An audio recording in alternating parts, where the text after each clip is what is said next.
अब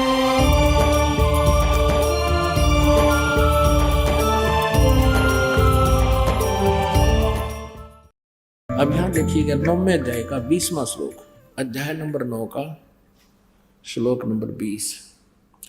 तीनों वेदों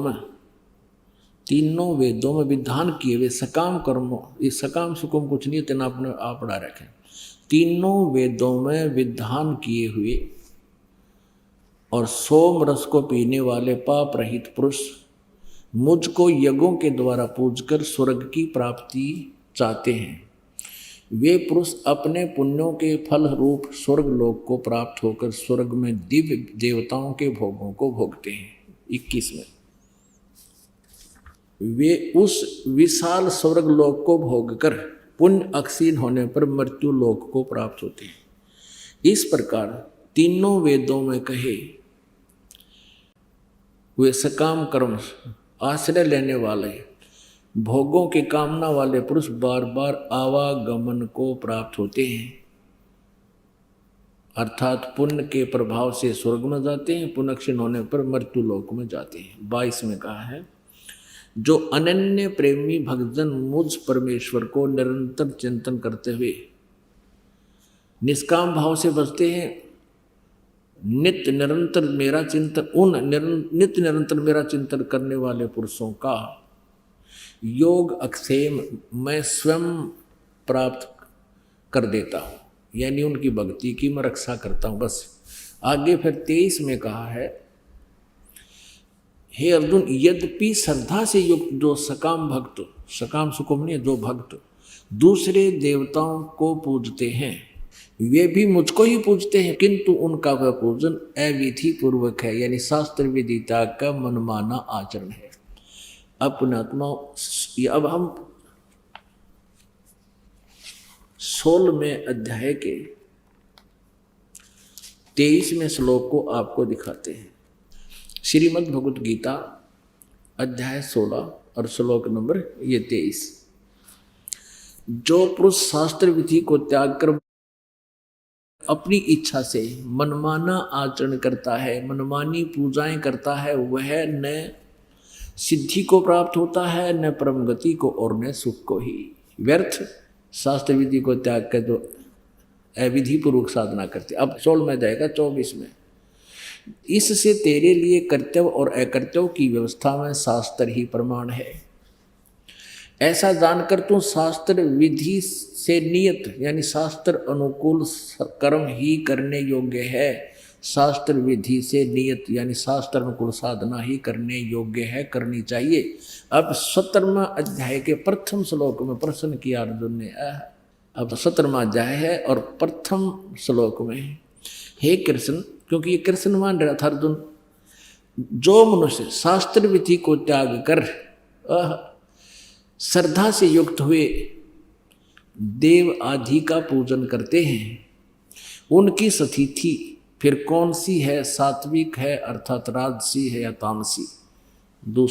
17वें के दूसरे में कहा है, मनुष्यों की वह संस्कारों से शास्त्रीय संस्कारों से रहित केवल स्वभाव से उत्पन्न श्रद्धा सात्विक और राजसी तथा तामसी तीनों प्रकार की ही होती है, उसको मुझसे सुन। अब तीसरे में कहा है, हे बार सभी मनुष्यों की श्रद्धा उनके अंतःकरण के अनुरूप होती है, यानी पहले जन्म में जिसे उन्हें साधना कर रखी वह पुरुष श्रद्धा में है। इसलिए जो पुरुष जैसी श्रद्धा वाला स्वयं भी वैसा ही है, स्वयं भी है वही है। अब देखो अन्यों का है ये अच्छी आत्मा सात्विक अच्छे विचारों के व्यक्ति तो अन्य देवताओं की पूजा करते हैं। 17वें का चौथा, सात्विक पुरुष देवों को पूजते हैं। ये सात्विक पुरुष अच्छी आत्मा है जो ब्रह्मा विष्णु महेश देवताओं की पूजा करते हैं, और राजस व्यक्ति जो है वो यक्ष राक्षसों की पूजा करते हैं, कि तो बकरे काट रहे हैं, कि तो भैंसा काट कर चढ़ावें, सौफंड करते हैं, कि दारू चढ़ावें।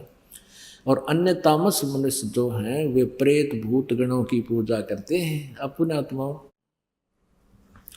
जो मनुष्य शास्त्र विधि से रहित केवल मन माना कल्पित घोर तप को तपते हैं, शास्त्र विदिता का जो भी साधनाएं कर रहे हैं तप करते, दम और अहंकार से युक्त कामना आसक्त और बल के अभिमान से युक्त हैं, वो नरे अहंकारी और विनाशक है। अब पांचवा पढ़ लिया छठे में। शरीर रूप से स्थित भूत समुदाय को और अंतःकरण में स्थित मुझ को भी ये क्रस करने वाले हैं। उन अज्ञानियों को असुर स्वभाव के जान। अब पुण्यात्माओं, आज मानो कोई बालक नहीं रहा, अज्ञानी नहीं है। हवाई जहाज बना लिए, कंप्यूटर बना लिए, इंटरनेट बना लिए।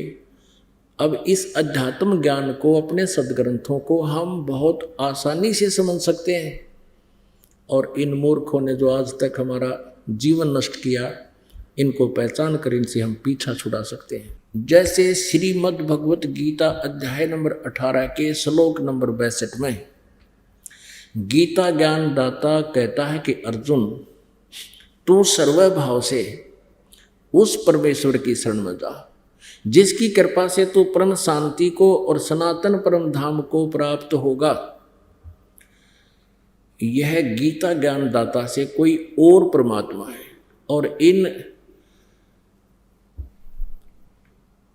नकली आचार्यों से, इन तत्व ज्ञानहीन आचार्यों से कोई पूछता है कि श्रीमद् भगवत गीता जी के अध्याय नंबर 18 के श्लोक नंबर 62 में गीता ज्ञान दाता अपने से अन्य किस परमेश्वर की शरण में जाने को कह रहा है, तो ये तत्व ज्ञानहीन कहते हैं अपने ही बारे में कह रहा है, और किसके बारे में कहेगा? उससे ऊपर कोई परमात्मा ही नहीं है।